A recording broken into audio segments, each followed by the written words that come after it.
Welcome back to Half-Life 2. I'm Blasphemous, and with me we have another guest today. Care to introduce yourself? Hello, I am Ambient Oatmeal, I think is my full username on the forums. It's been a while since I looked at my account. And so, we're going to be doing the mines today, as well as a little bit afterwards. Or I we're see going to be trying to.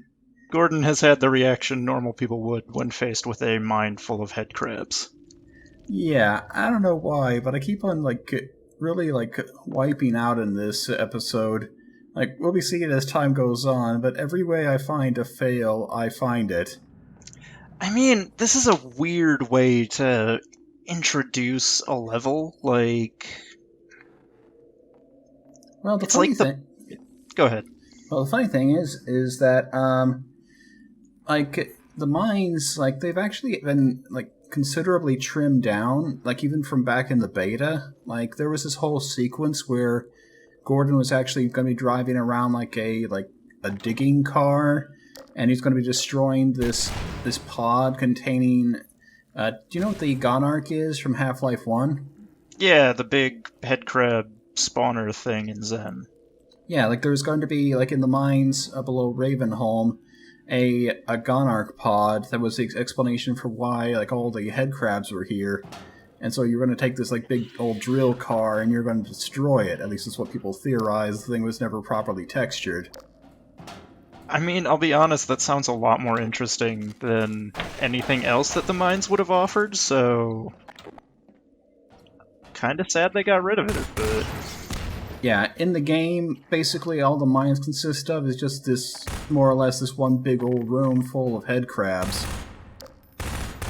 And after going through, the roller coaster ride that is Ravenholm, it's kind of anticlimactic, I'd say. Yeah, it's not a great follow. I like Ravenholm, but this is just not a good follow-up for the first thing you do after, especially with such a cool character like Father Grigori. It's here's a hole full of spiders. Bye. Yeah. I mean, I guess they had to find some way to transition to the next part, and unfortunately that's the whole thing about, this game, is that they're trying to add a sense of reality to it, a single unbroken take. But here's the thing though, think about your own, real life. About how, in between all the really interesting things that happened in your life, there was a whole long stretch of nothing really interesting at all happening. I really want a documentary made about my commute. Yeah, and that's the thing, is that, Doom 3, when I was playing that, every single level had, an airlock transition that would basically carry you to the next level. So they could just create things where everything you came across was, well, relevant. They could just design levels. The long take in the form of a video game, because just playing a video game is so much longer than, say, a movie, kinda necessitates a filler arc, and nobody liked the filler arc. No. Honestly, I could have just cut this whole thing out and just jumped in the hole over there, and nothing would have been missed. I'll be honest, I completely forgot the mines were a thing, just because what comes after Ravenholm is, if not executed well, in the best way, is at least interesting. Oh yeah, actually, I'm really happy about this next chapter that's coming up. Or, I guess, it is coming up in the video. We got ourselves 40 minutes of this. A long update. I mean, I like the next chunk, but it has good parts, but it's just interspersed with not a whole lot. And here I am just kind of struggling with this little, jump here. And then I kind of notice, oh yeah, here's a barnacle. Just kind of sitting here. Can you actually ride the barnacle up? Funny you should ask. Oh, okay. Unfortunately, everything you can find by riding the Barnacle, I already kind of pulled down, so this has been Rip. about a minute of just me wasting your time. Thank you. You're welcome. It's a clever puzzle for like a cache of gear, but it's the thing you had pointed out with Ravenholm that like there's not really because of how it handles like the limited resources in terms of ammo. The Lambda caches just end up kind of feeling less useful than they could otherwise be. Yeah, maybe. Like, you're kind of playing around with the physics gun, and so... Honestly, I kind of almost felt like you didn't really need bullets. Except, I guess, for, you know, if you wanted to really deal with mobs of zombies. Like, I'll take more grenades at any time. Yeah, I'm just kind of talking in general for the entire game. Like, the nature of the infinitely restoring, or not infinite, but the smart ammo-filled boxes kind of make the Lambda caches as a whole not as good. You think so? Like, the fact that it's all random actually ruins it a bit? Yeah, like if you had if you could get access or early access to weapons like say like the secrets in Doom, I think it'd be better.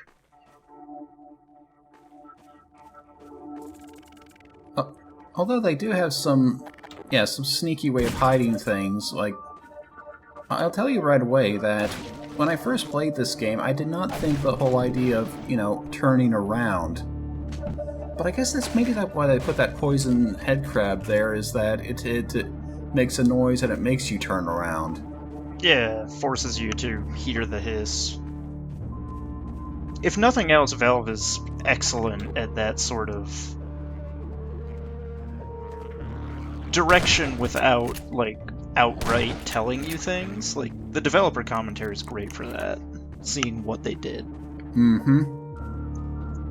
So we're going to be coming like, across... for example, this. Yeah, a bit of a new enemy here. Yeah, snipers. And what do you do with Sniper Des? Hot explosives. Of course.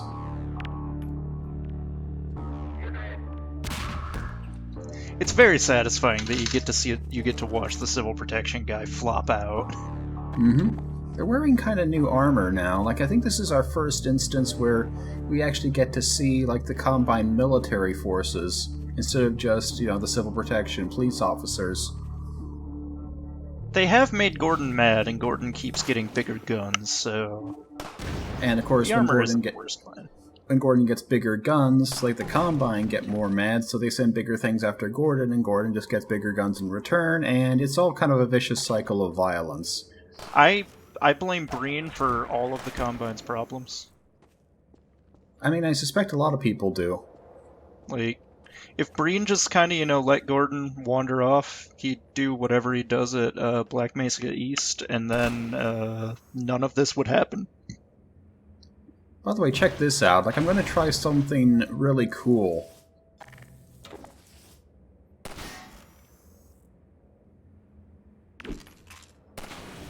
Emphasis on try. An attempt was made. And remade. Yeah, I think I'm just going to put a pin on this and, maybe, try it later. I'm trying to think of a pin grenade joke, but nothing's coming to me.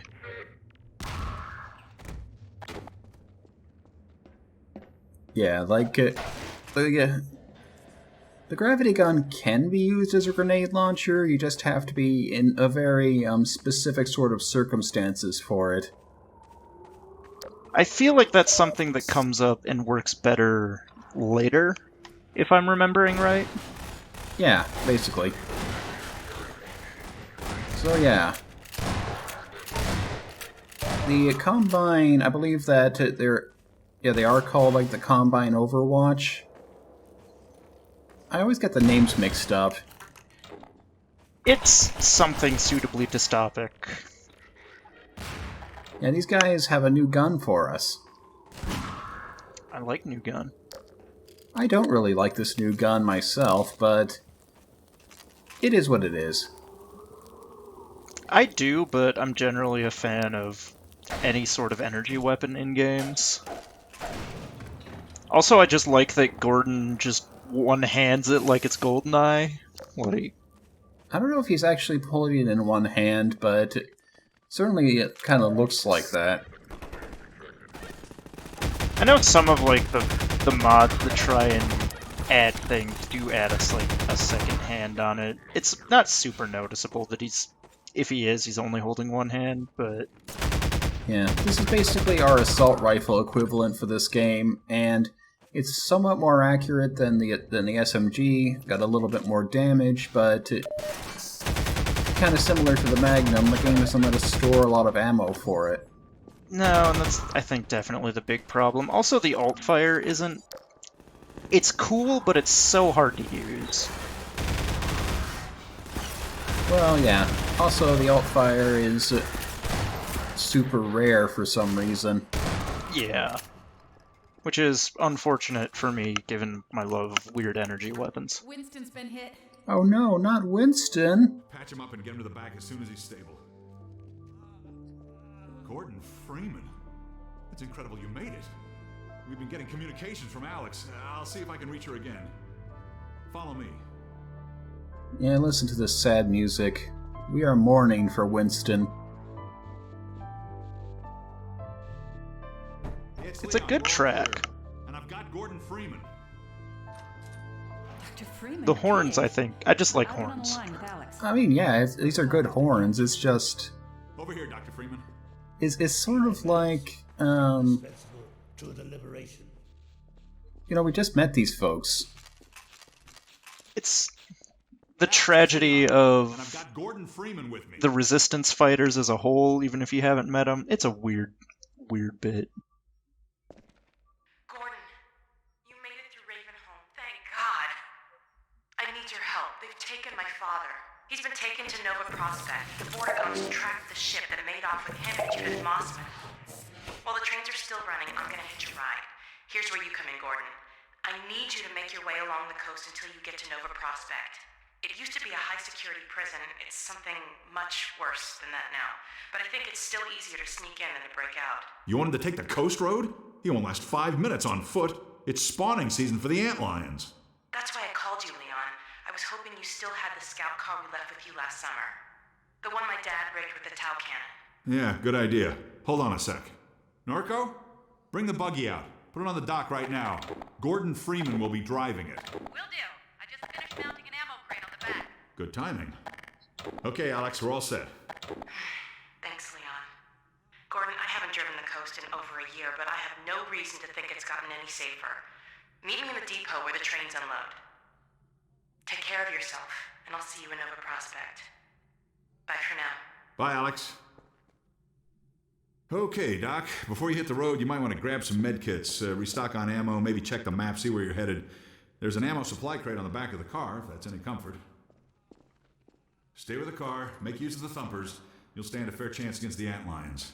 I'll radio ahead to let the next base know you're coming. Shore point to NLO. Shore point to New Little Odessa. Come in, Odessa. Do you read? Shore point to NLO. Alrighty, well, Gotta love the moan subtitle. Hello, oh yeah, actually, those are pretty fun.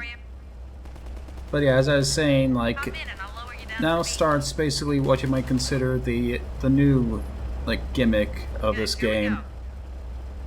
The scout car. And magnets. And magnets, yeah. It's a good thing the HEV suit is apparently non-ferrous.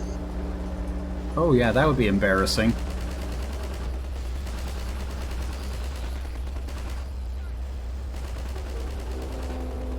And how do they introduce us to the car? Magnet's failing. Hold on. Sorry, Doc. I think they introduce it appropriately, given how it handles. Oh yeah, like that'll be a very like accurate indication of what's to come. Also, antlions. If you step on the sand, then you're going to get a face of them. These aren't the cool antlions that turn into the weird dragonfly-looking thing either. I do like the design on the antlions though. Like the weird crab thing they got going on. I'm a big fan of crab. Oh yeah. Like, I really love this whole thing. It's like, they're sort of like giant winged ants.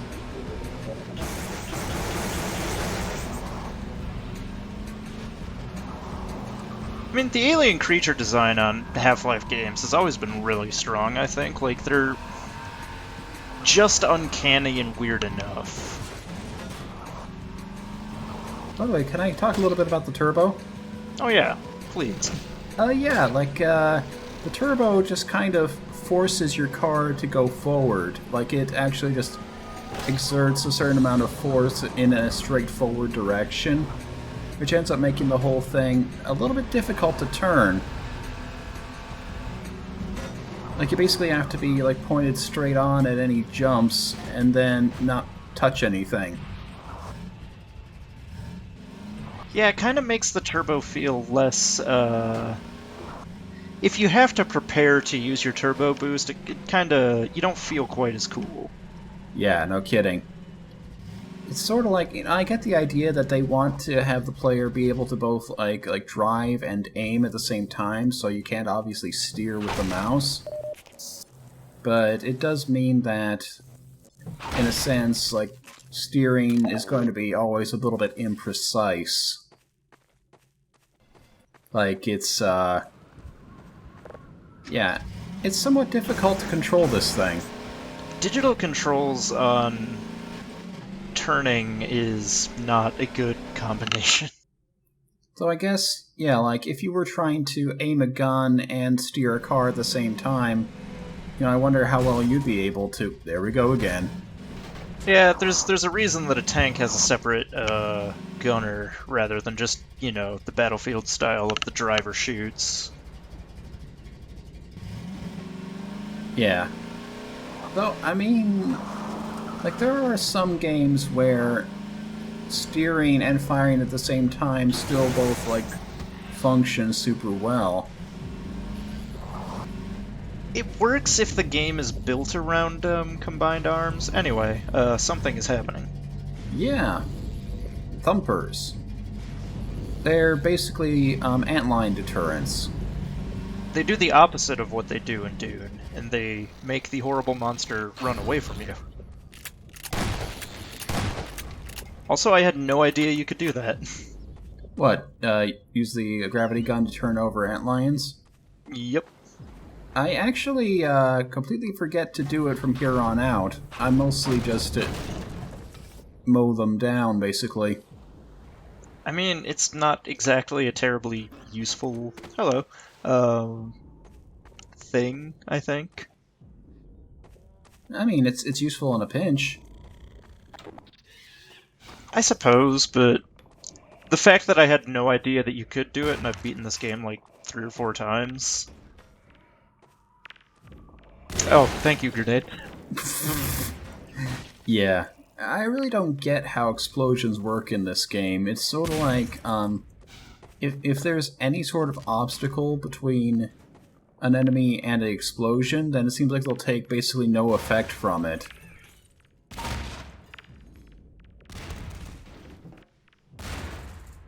Some sort of weird physics impulse side effect from how the game works.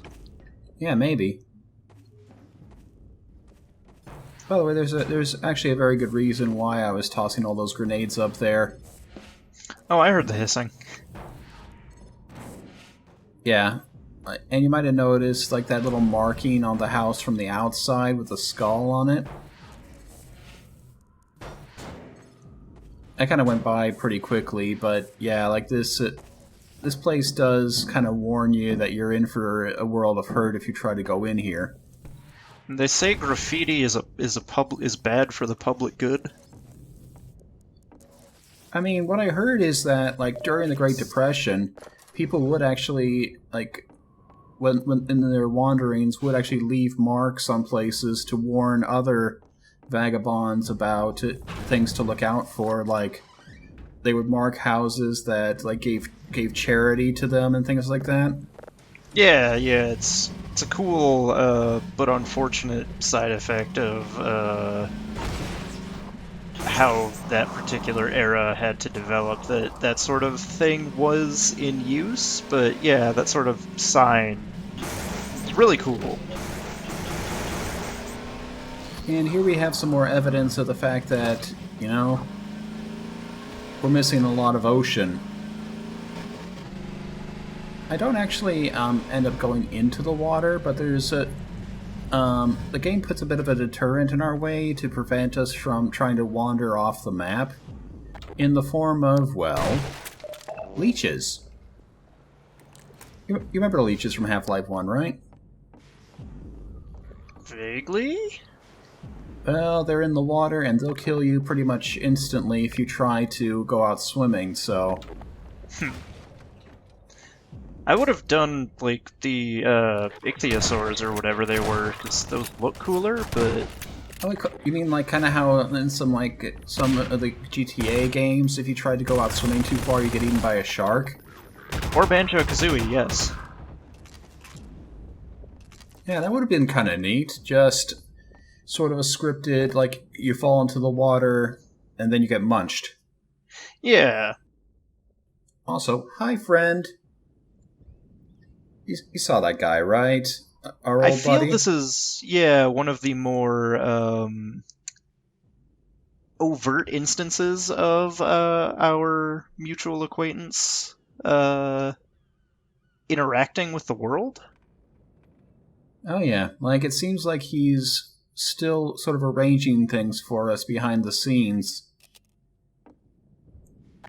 And I think that's sort of interesting is that, like, yeah, we're in this wide open place where we are given a car and you think, oh yeah, we can drive just about anywhere, but no, like, the road's sort of been decided for us and we can only go in one direction.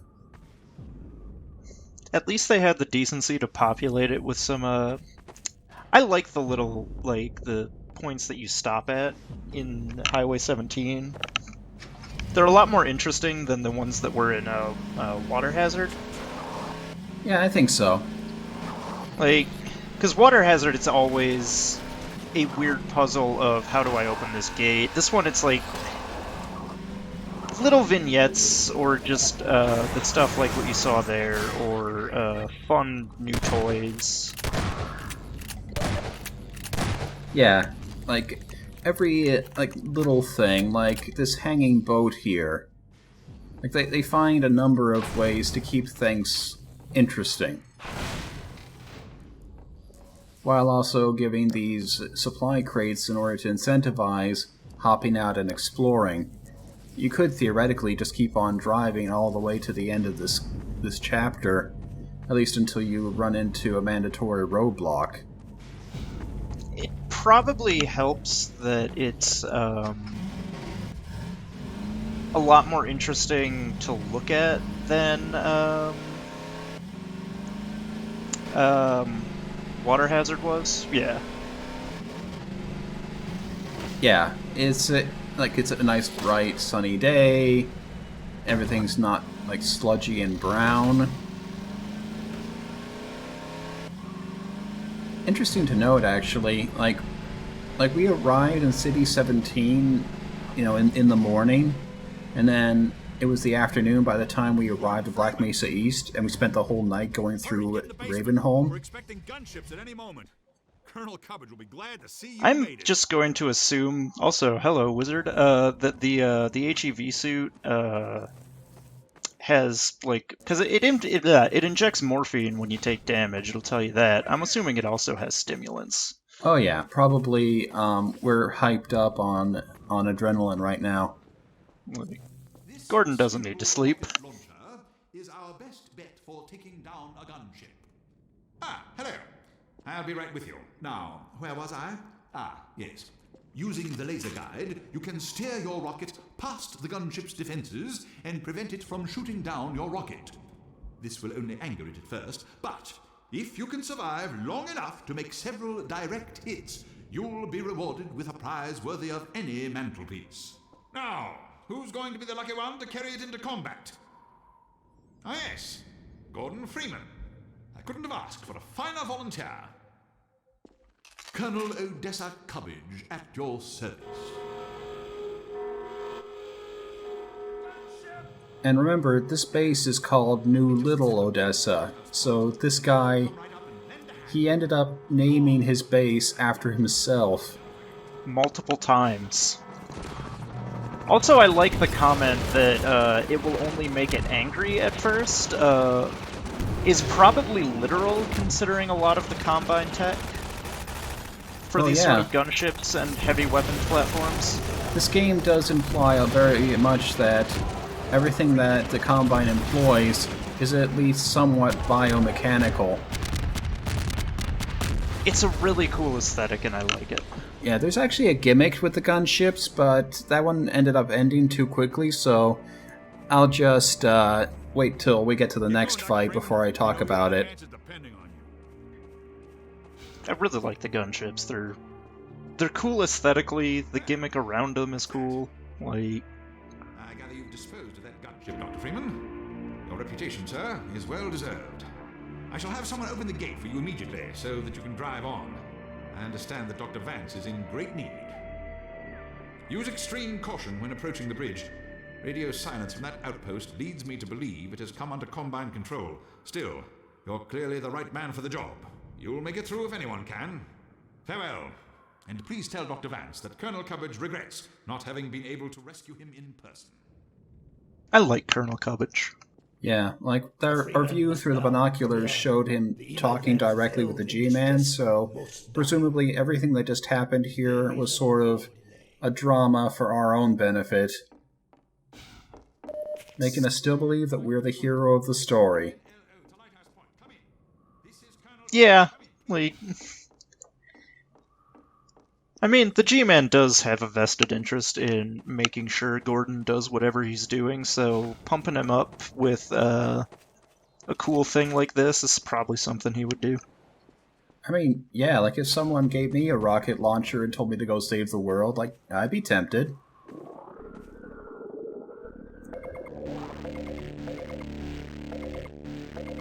And oh yeah, Vortigaunts in all these scripted occasions will always only refill you to 30%. And actually, if you're above 30, then they'll just do the hand wavy thing and nothing will happen, like just absolutely jack. It's a little bit funny.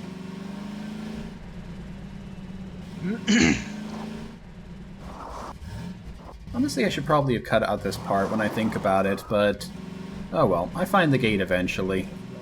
I know Let's Players who use editing and they're all cowards. I've used editing. I forget where that meme is actually from, but it's my favorite.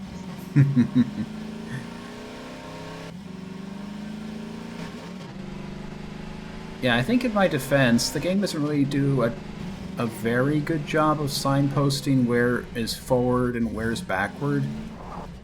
In some of those little hop out, rest stop sort of points, yeah, it gets a little can get a little wonky. Mm-hmm. Also gotta love the loading screen, making you run into a wall every time. Yeah, it's okay. I think I would have run into that wall without the loading screen. The scout cart does not handle very well. Not at all. And here's a fun thing. If you get it in too much water, it stalls. I mean, reasonably accurate to cars, I guess? And there I go, like showing my proficiency with the rocket launcher.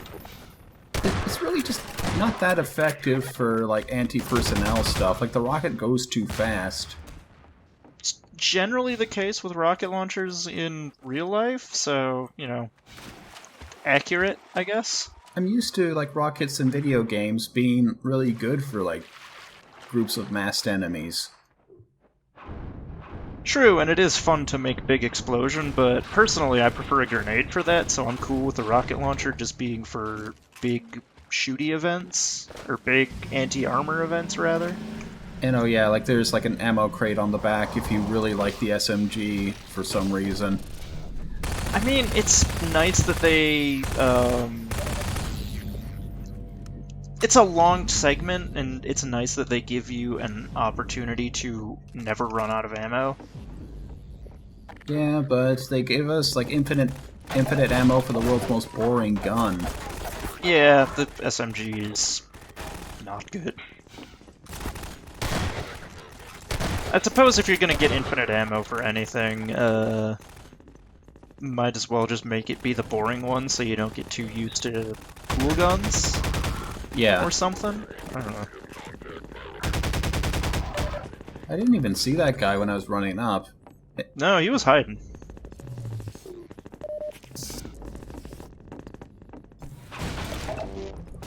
Oh, here we are.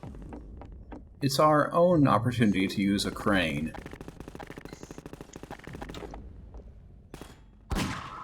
Whee! The deadliest weapon known to man, heavy machinery.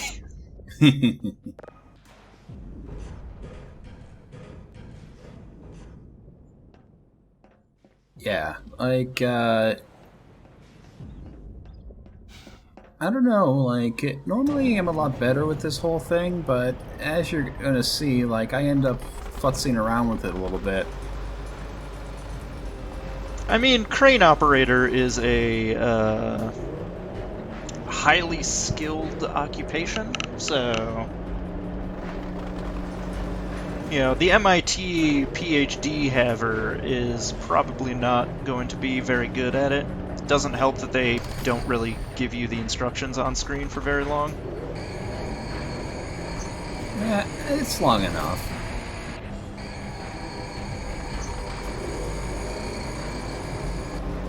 I mean, this segment does let you use shipping container. What? Okay. Never mind that last thought. Wiggly Mobile has other plans.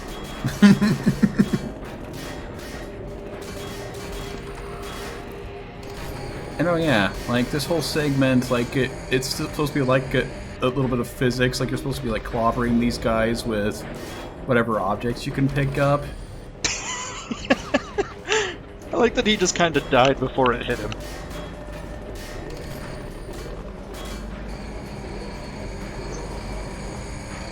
I think...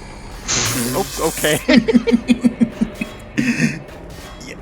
You know what? This was kind of an experiment. I'm glad they at least tried it.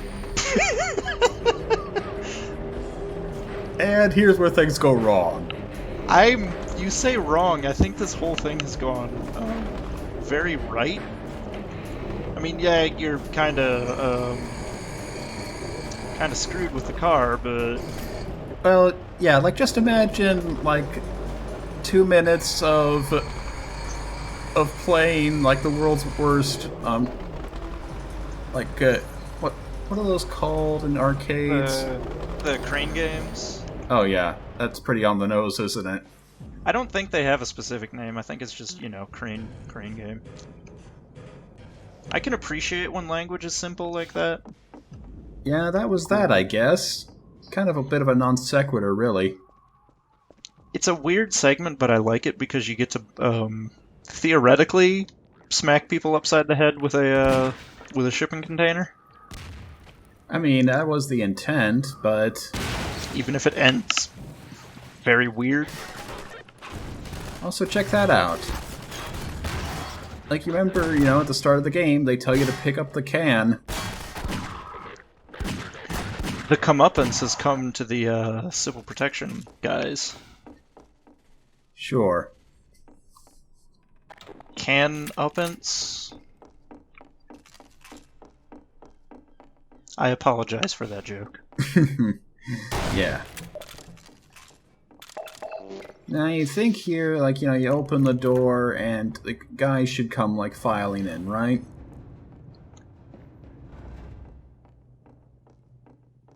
They're gonna make you do work? Gordon Freeman doesn't do work. Yeah, oddly, it's, kinda quiet. Are the Combine learning? Have they figured out that they shouldn't run directly in? Not in this lifetime. You can charge up the gun on the, car? Yeah, it's just basically a replica of the Tau cannon from Half-Life 1. So, you've got a rapid fire, and then you've got the secondary charge fire. I'm Alright, learning so many things about this chapter. How is it that Nice driving. How is it that I managed to ruin every single jump? You say ruin. This is just, you know, the experience of trying to use the scout gun. Oh boy. But you know it's not over. Like, we actually have one last jump in this video. Rip. At least you get a cool-ish attempt.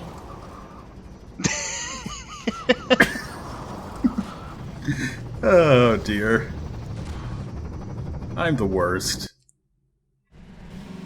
It's cool if it works. But actually, I ended up getting a bit of a cooler shot here as a result. Check this out.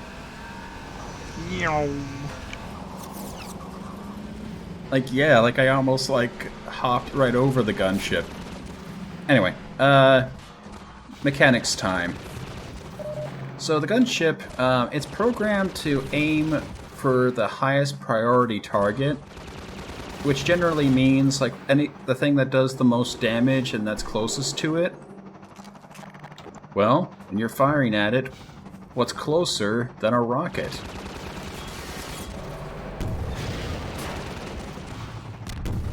It's cool to see because, like, you could do that when you got the attack chopper cannon in not Highway 17. In Water Hazard, yeah. Like, yeah, it's cool to see it used against you, like that. It's just more than just a gimmick for one segment.